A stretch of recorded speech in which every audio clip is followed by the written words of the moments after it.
ধর্ষণের মতো জিনিস আসলে ট্রেন্ড হতে পারে না। এটা যেদিন হবে, যেদিন যতটা হবে, ওই দিন এতটা রিপোর্ট হতে হবে, এতটাই মামলা হতে হবে, এতটারই সাথে সাথে শাস্তি হতে হবে। আমরা জানি যে শাস্তি যখনই দেরি হয়, একটা কথা আছে, জাস্টিস ডিলাইড জাস্টিস ডিনাই, যখনই শাস্তি হবে না, দিলেই হবে, তখনই কিন্তু জাস্টিসটা আসলে আমাদের পাচ্ছি না। এবং এই জন্য আমরা বলতে চাই, মিডিয়াতে যারা আছেন আপনারাই কিন্তু আলোড়নটা সৃষ্টি করতে পারেন। আপনারা যদি এটাকে ট্রেন্ড হিসেবে না নিয়ে, যেখানে যখনই ধর্ষণ হবে তখনই সেটাকে রিপোর্ট করার মাধ্যমে যদি এই আলোড়নটা সৃষ্টি করেন, আমরা ছাত্র সমাজ কিন্তু বাংলাদেশে এখনো জেগে আছি, আমরা কিন্তু মরে যাই নাই। আমরা কিন্তু রাস্তায় তখনও নামবো, প্রতিটা ধর্ষণের জন্য নামবো, শুধুমাত্র আসিয়ার জন্য না, আমার প্রত্যেকটা বোনের জন্য আমরা কিন্তু রাস্তায় নামতে প্রস্তুত। আসিয়া যে কিনা তৃতীয় শ্রেণীর একজন শিক্ষার্থী, সে তার বোনের শ্বশুর, তার দুলা ভাই এবং তার বোনের ভাসুর দ্বারা ধর্ষিত হয়। এই অপরাধের শাস্তি যদি মৃত্যুদণ্ড কার্যকর করা হয়, তাহলে মনে হয় কম হয়ে যাবে। আমাদের এই খুনি হাসিনা পালানোর পরে আমরা সবাই সংস্কার চেয়েছি, বিচার চেয়েছি। এখন অনেকবার বলছে তারা সংস্কার চাই নির্বাচনের পরে, কিন্তু এই সংস্কার মেয়েদের নিরাপত্তার সংস্কার নির্বাচনের পরে হবে না, তার আগেই হতে হবে। আমাদের সমাজে যারা টিনেজার আছে বা আমাদের বয়সী মেয়েরা আছে, তাদেরকে বাবা মা বলে তোমরা সন্ধ্যার আগে বাড়ি ফিরবা, কিন্তু এখনকার পরিস্থিতিতে আমি আমার মাকে বলি সন্ধ্যার পর বাইরে থাকবা না। আমি আমার ক্লাস 3 পড়া বোনকে বলি তুমি স্কুলে যাওয়ার সময়, ভ্যানে যাওয়ার সময় কখনোই একা থাকবা না। তাহলে এই নিরাপত্তাহীনতা দায়ভার কে নিবে? আজকে আসিয়া আমাদের জন্য প্রতীকী, কিন্তু এরকম হাজার হাজার লাখ লাখ আসিয়া আছে। একটা প্রতিবেদন, হিউম্যান রাইটস সাপোর্ট সোসাইটির একটা প্রতিবেদন এসেছে 2020 থেকে 24 সাল পর্যন্ত গত 5 বছরে বাংলাদেশে কমপক্ষে 11,758 জন নারী ও মেয়ে শিশু নির্যাতন ও সহিংসতার শিকার হয়েছে, যার মধ্যে 6,305 জনকে ধর্ষণ করা হয়েছে। এটা গত 5 বছরের রিপোর্ট। 11,758 জন নারী ও মেয়ে, এটা হচ্ছে নারী নির্যাতন আর সহিংসতা শিকার। 6,305 জন ধর্ষণের শিকার।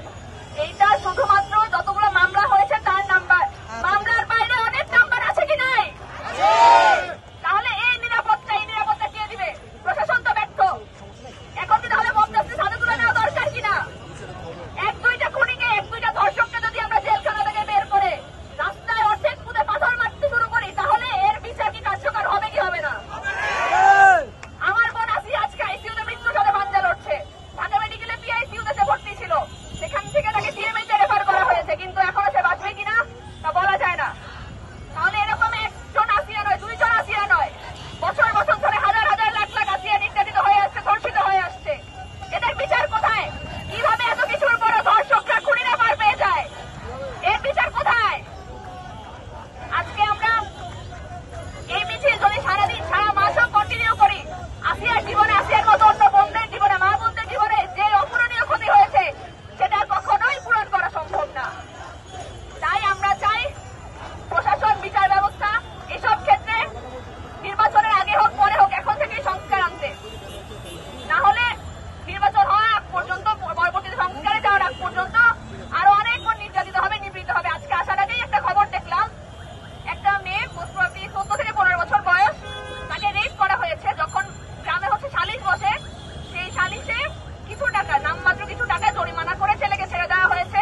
তারপর সেই ছেলে বাড়ি ঢুকে মেয়েকে বলেছে মেয়ের আর তার মায়ের মাথার চুল ফেলে দিয়ে তাদেরকে গ্রামে গ্রামে ঘুরাবে। এই মেয়ে এই মেন্টাল টর্চার সহ্য করতে না পেরে সুইসাইড করেছে। এটা কি আসলে সুইসাইড? এটা কি সুইসাইড কিনা? তাহলে এর বিচার যথাসম্ভব সুনিশ্চিত করতে হবে দ্রুত। ধর্ষক হিটুবি আর তার সাথে যে তার 2 ছেলে, তার 2 সুপুত্র, এদেরকে জনসম্মুখে শাস্তির আওতায় আনতে হবে। চলো রে চলো, we want justice, justice, we want justice, justice. আমার বোনের কান্না, আমার বোনের কান্না, চলো রে চলো, আগুন জ্বালো, চলো রে চলো, আগুন জ্বালো। জেগেছে রে জেগেছে, জেগেছে রে জেগেছে, বাঘিনীরা জেগেছে, ছাত্র সমাজ জেগেছে, ডাক্তাররা জেগেছে। ধর্ষকের শাস্তি মৃত্যু, মৃত্যু, ধর্ষকের শাস্তি মৃত্যু।